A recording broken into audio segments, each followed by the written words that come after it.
किष्किंधा कांड 25वां सर्ग। लक्ष्मण सहित श्री राम का सुग्रीव, तारा और अंगद को समझाना तथा वाली के दाह संस्कार के लिए आज्ञा प्रदान करना। फिर तारा आदि सहित सब वानरों का वाली के शव को स्मशान भूमि में ले जाकर अंगद के द्वारा उसका दाह संस्कार कराना और उसे जलांजलि देना। लक्ष्मण सहित श्री रामचंद्र जी सुग्रीव आदि के शोक से उनके समान ही दुखी थे। उन्होंने सुग्रीव, अंगद और तारा को सांत्वना देते हुए इस प्रकार कहा, शोक संताप करने से मरे हुए जीव की कोई भलाई नहीं होती। अतः अब आगे जो कुछ कर्तव्य है उसे तुम्हें विधि पूर्वक संपन्न करना चाहिए। तुम सब लोग बहुत आंसू बहा चुके, अब उसकी आवश्यकता नहीं। लोकाचार का भी पालन होना चाहिए। समय बिताकर कोई भी विहित कर्म नहीं किया जा सकता, क्योंकि उचित समय पर न किया जाए तो उस कर्म का कोई फल नहीं होता। जगत में नियति, काल ही सबका कारण है।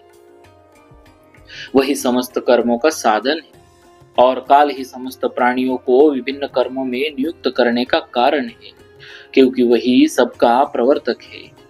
कोई भी पुरुष न तो स्वतंत्रता पूर्वक किसी काम को कर सकता है और न किसी दूसरे को ही उसमें लगाने की शक्ति रखता है। सारा जगत स्वभाव के अधीन है और स्वभाव का आधार काल है। काल भी काल का अपनी की हुई व्यवस्था का उल्लंघन नहीं कर सकता। वह काल कभी क्षीण नहीं होता। स्वभाव प्रारब्ध कर्म को पाकर कोई भी उसका उल्लंघन नहीं करता। काल का किसी के साथ भाईचारे का, मित्रता का अथवा जाति बिरादरी का संबंध नहीं है। उसको वश में करने का कोई उपाय नहीं है तथा उस पर किसी का पराक्रम नहीं चल सकता। कारण स्वरूप भगवान काल जीव के भी वश में नहीं है। अतः साधुदर्शी विवेकी पुरुष को सब कुछ काल का ही परिणाम समझना चाहिए। धर्म, अर्थ और काम भी काल क्रम से ही प्राप्त होते हैं। मेरे द्वारा मारे जाने के कारण वानर राज वाली शरीर से मुक्त हो अपने शुद्ध स्वरूप को प्राप्त हुए हैं। नीति शास्त्र के अनुकूल साम, दान और अर्थ के समुचित प्रयोग से मिलने वाले जो पवित्र कर्म है वे सभी उन्हें प्राप्त हो गए।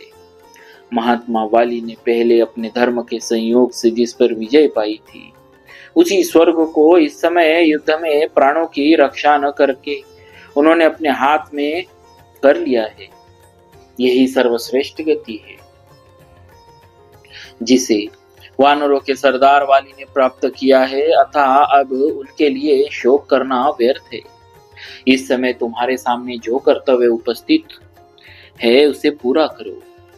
श्री रामचंद्र जी की बात समाप्त होने पर शूरवीरों का संहार करने वाले लक्ष्मण, जिनकी विवेक शक्ति नष्ट हो गई थी, उन सुग्रीव से नम्रता पूर्वक इस प्रकार कहा, सुग्रीव, अब तुम अंगद और तारा के साथ रहकर वाली के दाह संस्कार संबंधी प्रेत कार्य करो। सेवकों को आज्ञा दो, वे वाली के दाह संस्कार के निमित्त प्रचुर मात्रा में सूखी लकड़ियां और दिव्य चंदन ले आवे। अंगद का चित्त बहुत दुखी हो गया है, इन्हें धैर्य बंधाओ। तुम अपने मन में मूर्ता न लाओ, किंग कर्तव्य विमूढ़ न बनो, क्योंकि यह सारा नगर तुम्हारे ही अधीन है। अंगद पुष्पमाला, नाना प्रकार के वस्त्र, घी, तेल, सुगंधित पदार्थ तथा अन्य सामान जिनकी अभी आवश्यकता है स्वयं ले आवे। तार, तुम शीघ्र जाकर वेग पूर्वक एक पालकी ले आओ, क्योंकि इस समय अधिक फुर्ती दिखानी चाहिए। ऐसे अवसर पर वही लाभदायक होती है। पालकी को उठाकर ले चलने के योग्य जो बलवान एवं समर्थ वानर हो वे तैयार हो जाए। वे ही वाली को यहाँ से स्मशान भूमि में ले चलेंगे। सुग्रीव से ऐसा कहकर शत्रु वीरों का संहार करने वाले सुमित्रानंदन लक्ष्मण अपने भाई के पास जाकर खड़े हो गए। लक्ष्मण की बात सुनकर तारा के मन में हड़बड़ी मच गई। वह शिबिका ले आने के लिए शीघ्रता पूर्वक किष्किंधा नामक गुफा में गए। वहां से शिबिका ढोने के योग्य शूरवीर वानरों द्वारा कंधों पर उठाई हुई उस शिबिका को साथ लेकर तार फिर तुरंत ही लौट आया। वह दिव्य पालकी रथ के समान बनी हुई थी। उसके बीच में राजा ने बैठने योग्य उत्तम आसन था। वह दिव्य पालकी रथ के समान बनी हुई थी। उसके बीच में राजा की बैठने योग्य उत्तम आसन था। उसमें शिल्पियों द्वारा कृत्रिम पक्षी और वृक्ष बनाए गए थे, जो उस पालकी को विचित्र शोभा से संपन्न बना रहे थे। वह शिबिका चित्र के रूप में बने हुए पैदल सिपाहियों से भरी प्रतीत होती थी। उसकी निर्माण कला सब ओर से बड़ी सुंदर दिखाई देती। देखने में वह सिद्धों के विमान की सी प्रतीत होती। उसमें कई खिड़कियां बनी थी, जिनमें जालियां लगी हुई थी। कारीगरों ने उस पालकी को बहुत सुंदर बनाने का प्रयत्न किया था। उसका एक एक भाग बड़ा सुघड़ बनाया गया था। आकार में वह बहुत बड़ी थी। उसमें लकड़ियों के क्रीड़ा पर्वत बने हुए थे। वह मनोहर शिल्प कर्म से सुशोभित थी। सुंदर आभूषण और हारों से उसको सजाया गया था। विचित्र फूलों से उसकी शोभा बढ़ाई गई थी। शिल्पियों द्वारा निर्मित गुफा और वन से वह संयुक्त थी तथा लाल चंदन द्वारा उसे विभूषित किया गया था। नाना प्रकार के पुष्प समूहों द्वारा वह सब ओर से आच्छादित थी तथा प्रातःकाल के सूर्य की भांति अरुण कांति वाली दीप्तिमती पद्ममालाओं से अलंकृत थी।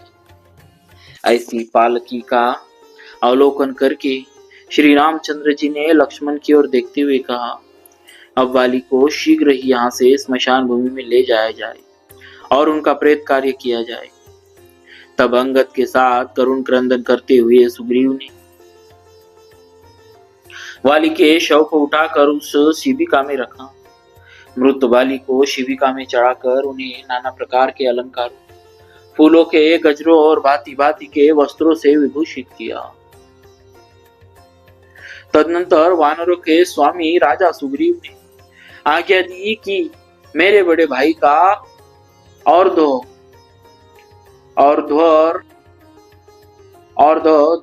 दैहिक संस्कार शास्त्रानुकूल विधि से संपन्न किया जाए।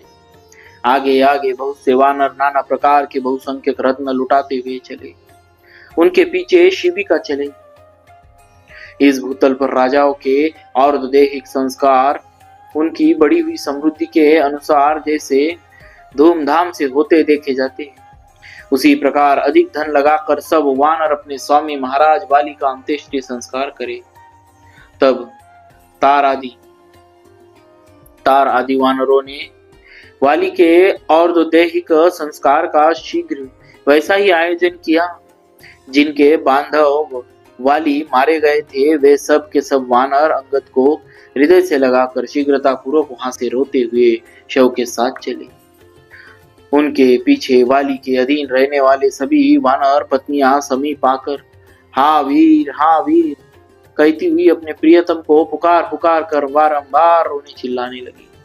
जिनके जीवन धन का वध किया गया था, वे तारा आदि सब वानरिया करुण स्वर से विलाप करती हुई अपने स्वामी के पीछे पीछे चलने लगी।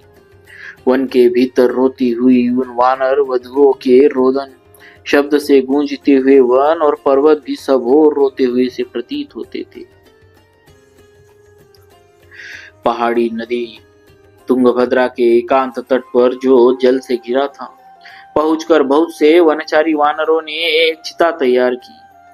तदनंतर पालकी ढोने वाले श्रेष्ठ वानरों ने उसे अपने कंधों से उतारा और वे सब शोक मग्न हो एकांत स्थान में जा बैठे। तत्पश्चात तारा ने शिबिका में सुलाए हुए अपने पति के शव को देखकर उनके मस्तक को अपनी गोद में ले लिया और अत्यंत दुखी होकर वह विलाप करने लगी। हाँ वानरों के महाराज, हाँ मेरे दयालु प्राणनाथ, हाँ परम पूजनीय महाबाहु वीर, हाँ मेरे प्रियतम, एक बार मेरी ओर दृष्टि तो देखो तो सही। इस शोक पीड़ित दासी की और तुम दृष्टिपात क्यों नहीं करते हो? दूसरों को मान देने वाले प्राण वल्लभ, प्राणों के निकल जाने पर भी तुम्हारा मुख जीवित अवस्था की भांति अस्ताचलवर्ती सूर्य के समान अरुण प्रभा से युक्त एवं प्रसन्न ही दिखाई देता है। वानर राज, श्री राम के रूप में यह काल ही तुम्हें खींच कर ले जा रहा है, जिसने युद्ध के मैदान में एक ही बाण मारकर हम सबको विधवा बना दिया। महाराज, ये तुम्हारी प्यारी वानरिया, जो वानरियों की भांति उछल कर चलना नहीं जानती है, तुम्हारे पीछे पीछे बहुत दूर के मार्ग पर पैदल ही चली आई है। इस बात को क्या तुम नहीं जानते? वानर राज, जो तुम्हें परम प्रिय थी वे तुम्हारी सभी चंद्रमुखी भार्याएं यहाँ उपस्थित है। तुम इन सबको तथा अपने भाई सुग्रीव को भी इस समय क्यों नहीं देख रहे हो? राजन, ये तार आदि तुम्हारे सचिव तथा ये पूर्ववासी जन तुम्हें चारों ओर से घेर कर दुखी हो रहे। शत्रुदमन, आप पहले की भांति इन मंत्रियों को विदा कर दीजिए, फिर हम सब प्रेमन मत होकर इन वनों में आपके साथ क्रीड़ा करेंगे। पति के शोक में डूबी हुई तारा को इस प्रकार विलाप करती देख उस समय शोक से दुर्बल हुई अन्य वानरियों ने उसे उठाया। इसके बाद संताप पीड़ित इंद्रियों वाले अंगद ने रोते हुए सुग्रीव की सहायता से पिता को चिता पर रखा। फिर शास्त्रीय विधि के अनुसार उसमें आग लगाकर उन्होंने उसकी प्रदक्षिणा की। इसके बाद यह सोचकर कि मेरे पिता लंबी यात्रा के लिए प्रस्थित हुए, अंगद की सारी इंद्रियां शोक से व्याकुल हो उठी। इस प्रकार विधिवत बाली का दाह संस्कार करके सभी वानर जलांजलि देने के लिए पवित्र जल से भरी हुई कल्याणमयी तुंगभद्रा नदी के तट पर आए।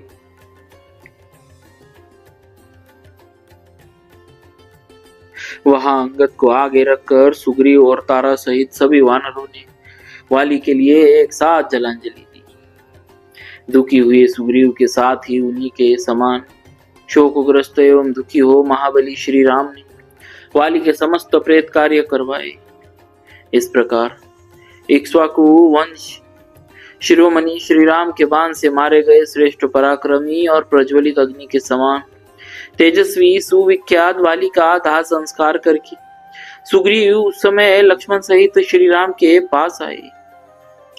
इस प्रकार श्री वाल्मीकि निर्मित आर्ष रामायण आदि काव्य के किष्किंधा कांड में 25वां सर्ग पूरा हुआ। बोली श्री सीता राम जी महाराज की जय। भक्तवत्सल भगवान की